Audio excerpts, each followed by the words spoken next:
इथं राखेच्या संदर्भात बोललं जातं, ते राख कलेक्ट करणारी गँग, वाळू गँग, भूखंडवाली गँग, सगळे गँगच आहे तिकडं.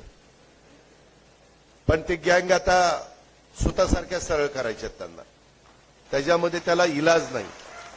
तुम्ही घाबरू नका, तुम्ही चुकूही नका, पण तुम्ही कोणाच्या दबावाला घाबरू नका.